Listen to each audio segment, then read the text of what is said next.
Sebelum lanjut ke videonya, mari kita ucapkan basmalah terlebih dahulu. Assalamualaikum warahmatullahi wabarakatuh.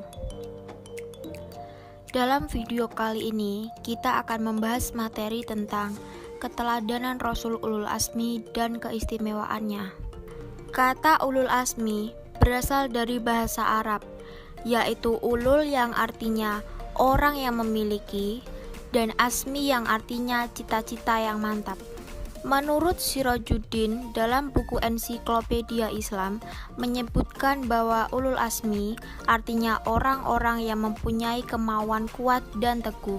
Secara istilah, ulul azmi berarti rasul-rasul pilihan atau nabi yang memiliki keteguhan hati, lapang dada, dan sabar dalam menghadapi kaumnya yang menentang dirinya dan tidak mau menerima ajaran yang disampaikannya.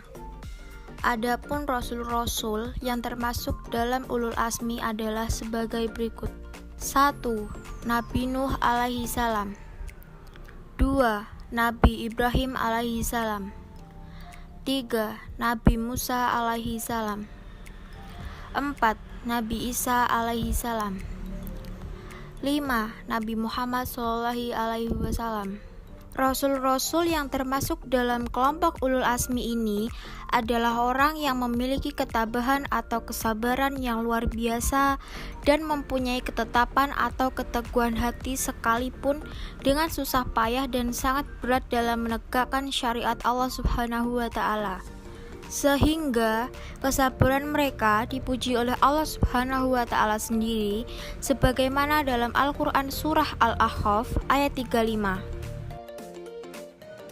Nabi Nuh alaihi salam. Nabi Nuh alaihi salam mendapatkan gelar ulul azmi karena memiliki kesabaran yang luar biasa dalam menyebarkan ajaran Allah Subhanahu wa Ta'ala. Setelah melakukan dakwah cukup lama, hanya ada sedikit umat yang mau mengikutinya. Nabi Nuh alaihi salam berdakwah selama kurang lebih 950 tahun, tetapi yang beriman hanya 80 orang. Jumlah yang sangat tidak seimbang dengan lamanya berdakwah. Kendati pun setiap diajak dan diseru telinganya, mereka selalu ditutup dengan jari-jarinya, termasuk istri dan anaknya yang malah mengingkarinya. Namun Nabi Nuh alaihi salam dengan kesabaran dan ketabahannya tetap harus menyeru kaumnya agar hanya menyembah kepada Allah Subhanahu wa Ta'ala. Hingga suatu hari Allah Subhanahu wa Ta'ala memintanya untuk membuat perahu besar. Sampai waktunya tiba, Allah Subhanahu wa Ta'ala memberikan azab pedih berupa banjir bandang untuk kaum Nabi Nuh alaihi salam yang mengingkarinya. Ketika banjir itu terjadi, Nabi Nuh alaihi salam dan para pengikutnya selamat dari bencana tersebut karena berada di dalam perahu besar yang mereka buat sebelumnya. Namun, istri dan anaknya tidak selamat karena menolak ajakan Nabi Nuh alaihi salam. Nabi Ibrahim alaihi salam. Semenjak kecil Nabi Ibrahim alaihi salam senang berdebat tentang ketuhanan baik kepada orang tuanya maupun kaumnya.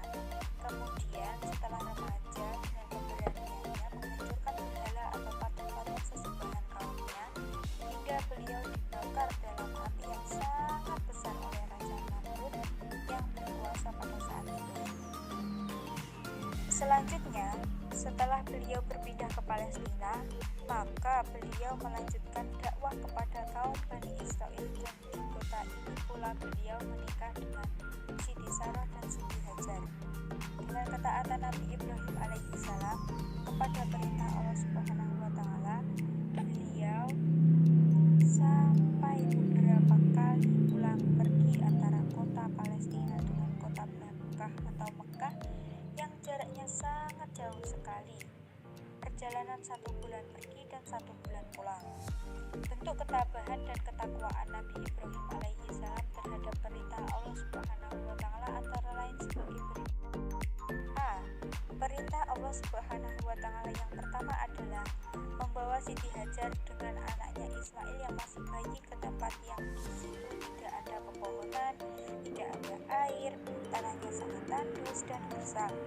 Untuk selanjutnya diperintahkan agar keduanya atau Siti Hajar dan Ismail harus tinggal di tempat tersebut. B.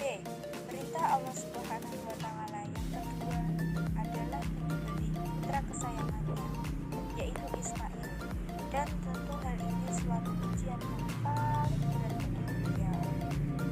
C. Perintah Allah Subhanahu wa Ta'ala yang ketiga, sehingga Nabi Ibrahim alaihissalam harus ke Mekah lagi, adalah perintah membangun Baitullah atau Ka'bah bersama anak beliau Ismail.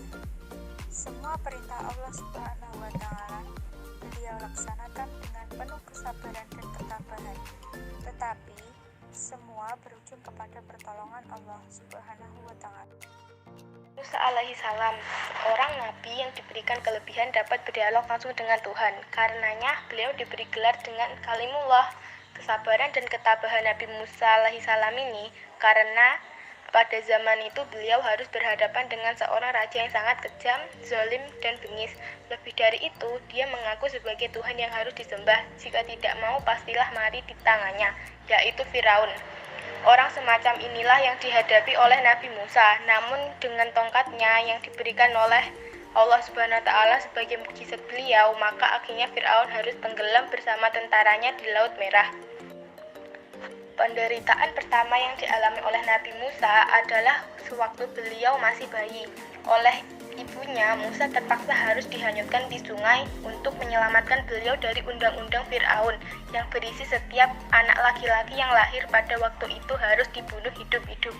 Ujian kedua ketika Nabi Musa harus berhadapan dengan para tukang sihir. Perintah Tuhan selanjutnya adalah menyelamatkan Bani Israel yang sudah sekian lama menjadi budak Firaun untuk selanjutnya dibawa keluar kota Mesir, sehingga pada saat itulah Firaun bersama tentaranya mengejar sampai ke Laut Merah dan ternyata hidup Firaun harus berakhir di Laut Merah tersebut. Nabi dan Rasul Ulul Azmi keempat yang juga tidak kalah banyaknya tantangan dan halangan yang dialami beliau dalam berdakwah adalah Nabi Isa alaihi salam. Tantangan yang dihadapi Nabi Isa alaihi salam dalam menyampaikan dakwah adalah para pendeta Yahudi. Kaum Yahudi ini selalu menyulut api keangkuhan dan kesombongan, bahkan mendustakan ajaran beliau.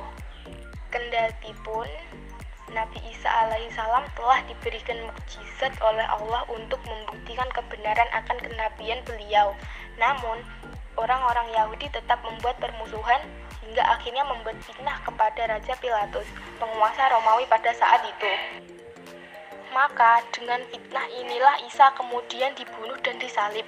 Namun sebenarnya yang dibunuh dan disalib itu bukanlah Nabi Isa alaihi salam, melainkan Yahuza al-Askaryuti atau Yudas Iskariot yang diserupakan oleh Allah dengan Nabi Isa. Yang kelima adalah Nabi Muhammad SAW. Nabi Muhammad lahir pada tanggal 12 Rabiul Awal tahun 571 Masehi di kota Mekah. Ayahnya bernama Abdullah dan ibunya bernama Aminah binti Abdul Muthalib. Ayahnya wafat ketika Muhammad masih dalam kandungan, sedangkan ibunya wafat ketika ia masih kecil. Muhammad menikah pada usia 25 tahun dengan Siti Khadijah. Mereka dikaruniai beberapa anak, di antaranya adalah Ibrahim dan Fatimah. Muhammad diangkat menjadi Nabi dan Rasul Allah pada usia 40 tahun. Ketika menerima wahyu pertama, yaitu Quran Surat Al-Alaq ayat 1-5 di Gua Hira. Nabi Muhammad adalah seorang nabi yang mempunyai kesabaran luar biasa. Pada awal dakwahnya hanya sedikit yang masuk Islam. Dia juga memaafkan penduduk Taif yang melemparinya dengan batu, kotoran manusia dan unta. Ia juga memaafkan Suraqah bin Malik yang berniat membunuhnya. Karena sifat-sifatnya tersebut, banyak orang yang semula memusuhinya menjadi simpati dan akhirnya beriman. Nabi Shallallahu Alaihi Wasallam melakukan haji perpisahan atau haji wada pada tahun 10 Hijriah. Menjelang akhir kenabian, beliau menerima wahyu terakhir yaitu surat Al-Maidah ayat 3. Akhirnya pada tanggal 12 Rabiul Awal tahun 11 Hijriah, Nabi besar penutup zaman itu wafat dalam usia 63 tahun di rumah putrinya yaitu Fatimah. Beliau dimakamkan di samping Masjid Nabawi di Madinah. Hikmah keteladanan Rasul Ulul Azmi. Para Rasul Ulul Azmi di samping memiliki kesabaran yang tinggi, senantiasa bermohon kepada Allah agar tidak menurunkan azab kepada kaumnya, dan senantiasa mendoakan agar kiranya Allah Subhanahu wa Ta'ala memberi hidayah dan petunjuk kepada kaumnya. Sifat-sifat utama yang dapat kita teladani dari para Rasul Ulul Azmi antara lain selalu sabar, ikhlas, ikhtiar, tawakal, serta teguh pendirian.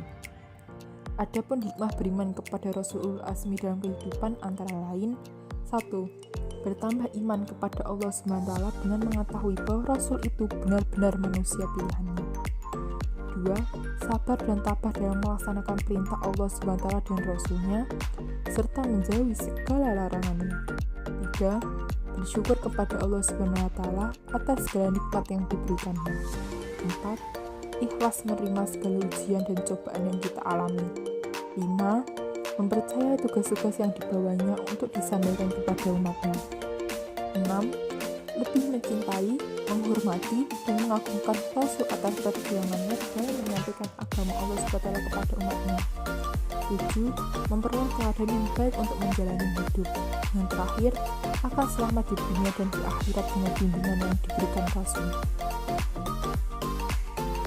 Sekian penjelasan tentang bab keteladanan Rasul Ulul Azmi dan keistimewaannya. Jika ada kurang lebihnya mohon maaf. Terima kasih atas perhatiannya. Wassalamualaikum warahmatullahi wabarakatuh.